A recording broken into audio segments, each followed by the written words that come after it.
મિત્રો અત્યારે વાડીએ છે ને માંડવી ઓરવા આવ્યા છીએ અને માંડવી ઓરતા આવે તમે શીખવાડવી જો હે આવો તો ખરા જરાક એ આવડે તું કેમ દીકરો છો પછી આમ આવી રીતના એ પારવી નાખતો જાવ પછી પાછું આવી રીતના આમ બંધ કરતું જવાનું ને બંધ પછી કરજે હા પેલા હું નાખતો જાવ રેડી ને એટલે તડકાની અંદર ફૂલ તડકાની અંદર અત્યારે માંડવી અત્યારે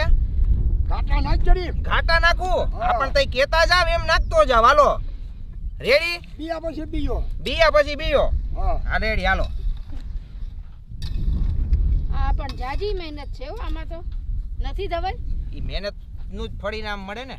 રેડી તઈ રોટલા ફેરા થાય છે ઈ તો એમ જ હોય ને લે હવે આને કરું ના એને નથી કરવું કેમ આને પેક નથી કરવાનું આમાં હા હજી પાછી તપાણી પપ્પા બી હા ઈ ન્યા નાખવાના હજી તો નાખવાના જ લાવો આમ રે હું ફટાફટ નાખ દો ભાઈ આમ રે સાત નાખવા જરી ખાઈ જ નહીં તમે નહીં હાલો આમ રે તું તને દાદા ના પડે છે તમે આમાં નો હાલો આમાં તે તમે નહીં હાલો સોપાનો આમ છોડો અમે મજૂરી આમ નહીં જઈએ હાલો રેડી ને દાદા હાલો રેડી પણ કાયદેસર કાવડિયા દર્શન જ નહીં જડે તો કલાકના કેટલા દેહો કલાકના 20 રૂપિયા પણ કલાક 20 રૂપિયા આ દાદા એમ કે છે કલાક ઈ કે તમે આ તડકામાં મજૂરી કરશો ને તો કલાકના 20 રૂપિયા દેવું તો 20 રૂપિયામાં તો કાઈ નહીં આવે આમાં અમને ઈ વધે બહુ કરી તો તા પરસેવે રેપજપ થઈ ગયા એક લાઈનમાં તો આ 20 રૂપિયામાં તો કેમ ભેગું થાય લુગડા તો દશા તો જો પણ ઈ આમાં વાડીએ હોય એમાં એમ જ હોય ને તૈયાર કાવડિયા હોય તો હારા બેડીએ એટલે મારા નાનાની વાડી આવ્યા છીએ અને માંડવી ઓરતા હતા પછી આ વરસાદ આવશે તો ઉગશે ને અને નો આવ્યો તો ઈ તો ગમે તે આવી શકે એવું છે એટલે 15-20 દી પડી રહે વાંધો ન આવે ને એટલે અત્યારે વરસાદ હજી થયો નથી ને એની પેલા માંડવીનું આ ઓરામણ કરીને વાવી કહેવાય ને આ ઓરામણ કરીને માંડવી અત્યારે વાવી છીએ હવે વરસાદ આવશે ને એટલે આખું ખેતર લીલું છમ થઈ જાય જો આમાં માંડવી સોંપવામાં એવું હોય કે આમ સરેડી કરીને પછી જો આવી રીતના દાણા નાખતા જવાના અને દાણા નાખીને પછી આમ બૂરતું જવાનું એટલે આમ બૂરતા જાવ તમે વિચાર કરો કે આ તમે હાઈથે કરો તો હાઈથે કરતા આ ખેતર કેવડું મોટું હોય આમ ખેતર પેલા તમે જોઈ લ્યો આ ખેતર એટલે અહીંથી આ બધું ખેતર તમને દેખાય આખા ખેતરમાં તમારે કરવાનું હોય હવે આ તમે કરી રહ્યો ને એટલે તમારે કદાચ મિનિમમ 3-4 દી થઈ જાય આ બધું પૂરું કરતા એ બધું કરી રહ્યો ત્યાં તમારું શરીરનું પૂરું થઈ ગયું એના જેવું થઈ જાય ને દાદા 3-4 દી તો થાય મહિનો આખું કરતા હા મહિનો થાય તો મહિનામાં તો શરીર થાકી ન જાય થાકી જ જાય હે તો બોલો લ્યો આખું શરીર થાકી જાય તોય ખેડૂતને માંડવી સોંપવાની અને પરસેવા લૂંટા જવાના ને બધું કામ કરતું છે લુગડાનું જો લુગડા ને ફાટલા તો બધું વાડી હતું ને બીજું શું હોય આમ તમે મારી હાલત જો ખાલી આમ 10 મિનિટમાં તો પરસેવે રેપજેપ થઈ ગયો હું એટલે વાડીએ આજે માંડવી ઓયરી અને હવે ધબધબાટી બોલાવાની છે મિત્રો અત્યારે મામાની વાડીએ જો આ પ્રાચી છે ને ટીટોડાઈના બચ્ચા છે ને એને ગોતે છે ને રીંગણીના ઝાડવાનો છોડ છે ને એની નીચે પ્રાચી ગયું છે એટલે એની અંદરથી ક્યાંકથી કાઢવાનું છે નથી ધવલ આમાં અરે છે યાર હવે ઈ તને ખબર ન પડી આમ મને કેમ ખબર કે આમાં જ ગયું મેં જોયું યાર અહીંયાથી ટીટોડીનું આયરું ધવલ આયરું છે ને કઈ બાજુ દબાઈને બેસી ગયું ક્યાં છે બતા આયરું હા જોઈ આમ અંદર છે ને છુપાઈને બેસી જાય તમે મિત્રો જો આ ટીટોડીનું બચ્ચું તમે કદાચ ક્યાંય જોયું ન હોય તો તમે લાઈવ જોઈ લ્યો ટીટોડીના બચ્ચા છે ને બહુ ઓછા જોવા મળે ભાગ્યમાં હોય ને એને જ જોવા મળે ને એમ આમ શાંતિથી લપાઈને પાછા છે ને તમને જોવા જ ન મળે એનો કલર જ આવો માટી કલર નો હોય ને ખેતરમાં છે ને તમને દેખાય જ નહીં આ તો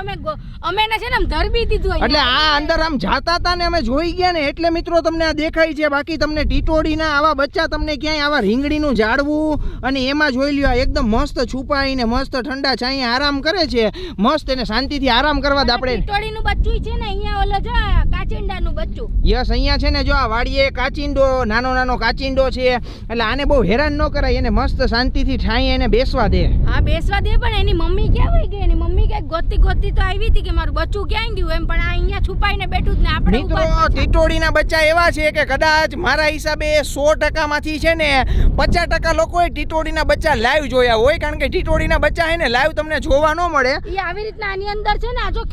અત્યારે એનો કલર તમે જોવ ને તો કલર તમે ખાલી એમ તમને આમ ભૂખરો કલર ને આવો કલર હોય એટલે તમને દેખાય જ નહીં ટીટોડીનું બચ્ચું આને બહુ મસ્ત છે હો યાર આ એકદમ આમ લીસું ને મોટું નાનું એનું મોઢું છે એટલે મિત્રો ટીટોડીનું બચ્ચું જો તમે પહેલી વાર જોયું હોય તો ફટાફટ વિડિયો લાઈક કરો શેર કરો કારણ કે ઘણા બધા લોકોએ ટીટોડીના બચ્ચા જોયા ન હોય મેં જ નથી જોયા હું તો માંડ અમે એને પકડ્યું કેમ કે અહીંયા બે હતા ને એક અહીંયા આવીને છુપાઈ ગયું અમને એમ થયું છુપાણું છે તો અહીંયા છે ને અહીંયાથી જ નીકળ્યું માંડ ગોઈ પણ આમાં ખબર ય ન પડે કે ક્યાં છુપાઈ ગયું છે આમ અંદર બખોલ કરીને અંદર પડ્યું હોય ને બખોલ કરીને પણ આ તમે જોયું આની અંદર એના પગ જો હવે આ તમે આમ નોર્મલ આમ હાઈલા જતા હોય તમને આમ ખબર પડે કે અંદર નીચે રીંગણીની બચ્ચાની છોડવા નીચે ઈ છે તમે આમ ઊંચું કરો ઝાડવાને આમ ઊંચું કરો પછી આમ એની બખોલ હોય ને એમાં એને અંતર હંતાઈને પડ્યું છે મારો દીકો તડકાનો છાયામાં છુપાઈને બેઠો છે એને મસ્ત આરામ કરવા દ્યો કા તો આરામ અત્યારનો તાપ કેવો છે તો એને આરામ ન અત્યારે આ જોઈ લ્યો ખુલ્લી એકદમ જમીન હોય ને એમાં આટલી ખાલી ખુલ્લી જમીનમાં અત્યારે ખાલી એટલું જ ઠંડક વાળી જગ્યા એટલે કે લીલોતરી છે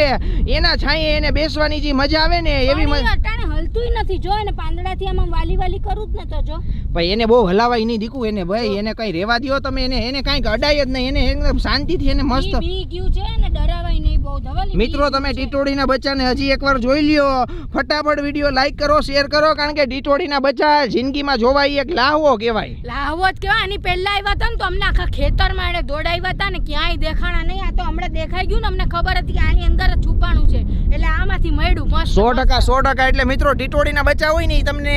દેખાઈ જાય ને તો એટલી દોડાદોડી કરી મૂકે ને કે ઈ તમારા હાથમાં કોઈ દી આવે જ નહીં આ તો પહેલી વાર એવું નસીબ કહેવાય કે આ ટીટોડીનું બચ્ચું છે ને આ રીંગણીના છોડવાની નીચે બેઠું છે એટલે ફટાફટ વિડીયો લાઈક કરો શેર કરો તો અત્યારે બની રહ્યા છે વાવણીના લાડવા જે અમે ફર્સ્ટ ટાઈમ સાંભળ્યું કેમ કે આ ખેતીનું કામ મારી લાઈન નથી એટલે અહીંયા આવ્યા તો મામા એમ કીધું કે આજે વાવણી કરી જ ને એટલે લાડવા કરવાના છે જે સુકનના લાડવા કહેવાય એટલે હવે તમે જોવો એનું ભાખરી બનાવું છું અને ભાખરીના આજે ચૂરમાના લાડવા બનશે ને દીપાલી તો આ વાવણીના લાડવા આપણે ક્યારથી ચાલુ થયા વર્ષોથી કરે જ છે તમને ખબર ન હોય વર્ષોથી કરે છે તો બરોબર છે પણ આપણે હજી વરસાદ નથી થયો એટલે વાવણી થઈ ગઈ કેવાય જ્યારે વાવ્યું ને આજે વાવ્યું ને એટલે આજ કરવા એટલે વાડી આજે મામાની ઘરે માંડવી વાવી દીધી એટલે માંડવીની વાવણી થઈ ગઈ છે અને વાવણીના લાડવા બની રહ્યા છે અને ભાખરી તમે જોઈ લ્યો અને આને ક્યાં કહેવાય ઓલા લાડવા દતારિયા લાડવા એટલે શું ઓલું વાવે ને માંડવી એને દતારથી વાવે એટલે હા હવે જો મિત્રો દતારિયા લાડવા એટલે શું છે કે જે દાંતેર કરે દાંતેર એટલે કે આમ જે પારા કર્યા હોય ને એની અંદર શું છે કે તમે માંડવી વાવો કે કાંઈ પણ વાવો એટલે તમે સુકન લેખે ઘરની અંદર કાંઈક ને કાંઈક બનતું હોય એટલે આપણે મોટા ભાગે ખેડૂતના ઘરની અંદર છે ને લાડવાની સિસ્ટમ હોય લાડવા બનતા હોય અને ધબધબાટી અત્યારે બધા પરસેવે રેપજેપ પણ આમાં થયું એવું હું એટલે હસું છું કે આજો આટલી ભાખરી તો મેં રેપજેપ થઈને બનાવી ત્યાં પાછો બીજો પિંડો આવી ગયો આજો ઓહો તો કેટલી ભાખરીના દીપાલી બનાવવાના છે તમારે આ કેટલી આ વાજી લોટનો પડ્યું અહીંયા ભાખરી તમે બનાવી નહીં ખાવાના જ છે ઘટવાનો જોઈએ આ બસ એમ મામી આજે લાડવા અને દાળ ભાત જ છે એટલે આજે લાડવા વધારે જોઈએ તો વાંધો નહીં જય શ્રી કૃષ્ણ મામી જય શ્રી કૃષ્ણ હા અમારે મામી અત્યારે જો ઊભા બધું નિરીક્ષણ કરે છે કે આ બે દીકરીઓ કે ઘરમાં કે રસોડામાં બધું હરખું બનાવે ને એટલે મિત્રો વાવણી થઈ ગઈ ને વાવણીની ખુશીમાં ખેડૂત છે ને લાડવા બનાવે અને જે ધંધાવાળા હોય ને એને આ બધી વસ્તુમાં કોઈ લાગે વળગે નહીં એટલે ખેડૂતની અંદર તમે જેમ ખુશી જોઉં ને તો આમ વાવણી થાય પછી વરસાદ આવે જે આ બધી નાની નાની ખુશીઓ હોય ને બહુ બધી મેટર કરતી હોય ઘણી બધી ખુશીઓની અંદર આવી રીતના કેમ છે પણ એ સુકન તો તમારે માનવું જ પડે ને કેમ કે આટલી મોટી વસ્તુ તમે રિસ્ક લઈને આપણે વાવણી કરતા હોય કે ભાઈ વરસાદ આવે કેવો વરસાદ આવે કેવું તમને આનું ફળ કેવું મળશે એ કઈ ખબર નથી પણ આ એના ઉપર છે એમ એટલે ભગવાનને રીઝવવા માટેની એક આ બધી વસ્તુઓ છે મિત્રો એટલે તમારા ઘરે આવું બધું ચાલતું હોય કે નહીં ફટાફટ તમે કોમેન્ટ કરજો અત્યારે જો આ ભાખરી બધી શેકા હે પછી આનો ભૂકો કરશું પછી ગોળની પાઈ ને બધું લઈને મસ્ત ઘીમાં લાડવા બનાવશું ને પછી ધબધબાટી ખાઈ લેવાના પછી દાળ ભાત ને લાડવા મજા આવી જાય ખાવાની અને મિત્રો વસ્તુ ઈ છે કે દાળ ભાત અને લાડવા ઓનલી કોમ્બિનેશન તમે દાળ આડે ચૂરમાના લાડવા ખાવ ને એટલે મજા જ આવી જાય તો હવે ગોળની પાઈ લઈ લીધી છે અને મામી હવે મસ્ત લાડવાના અંદર ભેળવી રહ્યા છે ઓહો જોઈ લ્યો મિત્રો જો આ છે ને વાવણીના લાડવા બને છે મસ્ત ઘી ગરમ કરી ગોળ ગરમ કરી અને ભાખરીનો ભૂકો ચૂરમું બનાવ્યું છે અને ગોળની પાયમ તમને મોઢામાં જોઈને પાણી આવી જાય એવી આની સુગંધ તો જો આવે પણ મને તો આની સુગંધથી જ એમ થાય કે હવે મારે લાડવા જ નથી ખાવા ખાલી સુગંધ જ લીધા કરું એવું થઈ ગયું છે અત્યારે પણ આની સુગંધ એટલે સુગંધ જેવા વાવણીની ઓરિજિનલ સુગંધ એવી મામી તમે પાય હરખી લીધી હો પણ મજા આવી જાય હે મામીને વર્ષોથી આદત હોય કેટલી વાર વાવણી કરી લીધી હોય કેટલી વાર લાડવા કરી લીધા હોય એટલે લાડવા ઈ વાત સાચી છે એટલે મિત્રો વાવણીના લાડવા તમે ખાતા હોય તો કોમેન્ટ કરજો ફટાફટ કારણ કે અહીંયા વાવણીના લાડવા જો તૈયાર થઈ ગયા છે ધબધબાટીને દીપાલી અત્યારે હલાવવામાં સાડ રાખે છે અને પછી એને વારવાના છે નહીં હા તો વાંધો નહીં મેં તો ઈ કે કીધું. આમાં કંઈક ઠરી જશે ને તો વધારે ઉપાધિ થશે ફટાફટ હલાવવા માંડા હાલો પછી વારવા માંડો ને પણ ધબધબ. આમાં ઘી તો જો લથપથ આમ ઘીમાં મજા આવી લથપથ છે જશે. એકદમ આમ ચૂરમું તમે આ જોવો ને આ ગરમા ગરમ ચૂરમું જોઈને તમને મોઢામાં પાણી આવે ને તો ફટાફટ વિડીયોને લાઈક કરો શેર કરો અને વાવણીના લાડવા તમે લાડવા તમારે ખાવા હોય તો તમે ઘરે બનાવીને ખાઈ લ્યો ને જલ્દી જલ્દી જે વાવણી કરતા હોય એને મોકલી દો એટલે એ બનાવવા માંડે લાડવા